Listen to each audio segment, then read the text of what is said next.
Hello दोस्तों, welcome back to my channel. Today's topic आज हम डिस्कस करने वाले हैं कि डिस्टेंस और डिस्प्लेसमेंट क्या होता है।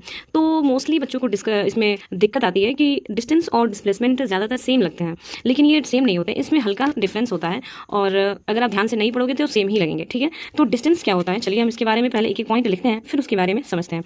तो जो डिस्टेंस हमारा होता है, ठीक है, ये हमारा टोटल पाथ लेंथ को बताता है। टोटल पाथ लेंथ यानी कि हमने एक जर्नी के दौरान कितना दूरी तय किया है उसको बताता है। इसमें एक चीज़ ध्यान रखेंगे कि हमें इसमें डायरेक्शन की ज़रूरत नहीं होती है, तो हम लिखेंगे नो डायरेक्शन रिक्वायर्ड, यानी कि हम किसी भी डायरेक्शन में जाएंगे ये ऐड होता रहेगा। ठीक है, इसमें डायरेक्शन नहीं चाहिए। ठीक है, तो एक पॉइंट और आएगा डायरेक्शन के बेसिस पे कि डायरेक्शन नहीं चाहिए, तभी तो ये ऐड होता रहता है, इसीलिए तो इसका नाम डिस्टेंस है। ठीक है, और इसी बेसिस पे हम इसको बोलते हैं कि जो डिस्टेंस हमारा होता है ये एडिटिव इन नेचर होता है। ये क्या होता है? एडिटिव इन नेचर होता है। ये हमारा एडिटिव इन नेचर होता है।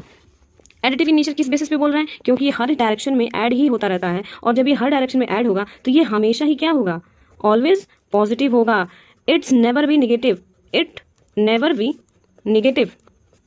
जीरो हो सकता है, ठीक है, जीरो हो सकता है, जीरो में भी, ठीक है, जीरो में भी हो सकता है। जीरो किस केस में हो सकता है? जैसे कि ये आप हैं और आपको कहीं जाना है, मान लीजिए यहाँ जाना है, तो क्या पता आप चले ही ना हो। ठीक है, आप यहीं रह गए, आप चले ही ना हो, तो इस केस में आपका जीरो हो सकता है। और अगर आप चलोगे तो भाई डिस्टेंस बढ़ेगा, तो फिर एडिटिव इन नेचर पॉजिटिव हो जाएगा। ठीक है, अब आइए हम इसको डिस्प्लेसमेंट के बारे में समझते हैं कि डिस्प्लेसमेंट क्या है। तो जो डिस्प्लेसमेंट होता है हमारा, ये इसमें एक चीज़ सबसे आसान तरीका इसको समझने का कि जो डिस्टेंस होता है हमारा, ये क्या होता है? टोटल पाथ लेंथ को बताता है। ये जो डिस्टेंस है हमारा टोटल पाथ लेंथ को बताता है। इसमें कोई भी डायरेक्शन नहीं चाहिए होता है, ये हमेशा एडिटिव इन नेचर होता है, जबकि इसका अपोजिट होता है डिस्प्लेसमेंट में। डिस्प्लेसमेंट में क्या चाहिए आपको? शॉर्टेस्ट पाथ चाहिए। शॉर्टेस्ट पाथ चाहिए यानी कि सबसे छोटा पाथ, सबसे छोटा रास्ता आपको चूज करना पड़ता है। जैसे कि बच्चे अपनी लैंग्वेज में यूज़ करते हैं कि शॉर्टकट रास्ते से चलते हैं, वही तो है ये शॉर्टेस्ट पाथ। ठीक है, आपकी जर्नी के दौरान शॉर्टेस्ट पाथ जो आप चूज करते हो वही है ये डिस्प्लेसमेंट। शॉर्टेस्ट पाथ बिटवीन किसके बीच? Initial and final position. Initial and final position के बीच का सबसे शॉर्टेस्ट पाथ होता है। एक चीज़ इसमें मस्ट याद रखना कि इसमें डायरेक्शन रिक्वायर्ड होता है। ठीक है, इसमें क्या होता है? डायरेक्शन रिक्वायर्ड होता है। अगर आप इसमें डायरेक्शन का ध्यान नहीं रखोगे तो आपका आंसर हमेशा ही डिस्प्लेसमेंट में गलत होंगे, कभी सही नहीं हो सकते, क्योंकि भाई इसमें पहला बताया ही है कि डायरेक्शन चाहिए।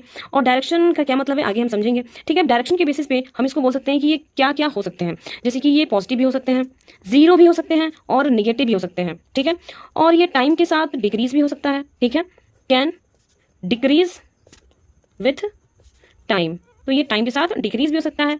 अब देखो, ये पॉजिटिव और जीरो और निगेटिव कैसे हो सकता है?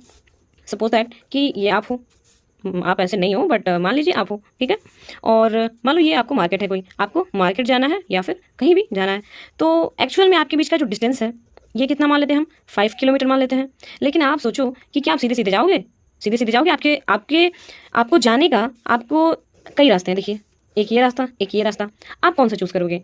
सबसे कम टाइम किस रास्ते से जाने में लगेगा? बीच वाले से, पहले वाले रास्ते से, दूसरा और तीसरा। तो सबसे पहला वाला जो रास्ता है, इस रास्ते से अगर आप जाओगे तो सबसे कम टाइम लगेगा आपको मार्केट पहुंचने में। तो यही तो है आपका डिस्प्लेसमेंट। बाकी ये जो रास्ते आप तय करोगे, अगर इस रास्ते से आप जाते हो तो ये आपका किसमें गिना जाएगा? ये आपके डिस्टेंस में गिना जाएगा। और ये जो है आपका सबसे शॉर्टेस्ट पाथ, ये आपका डिस्प्लेसमेंट है। तो समझ में आया?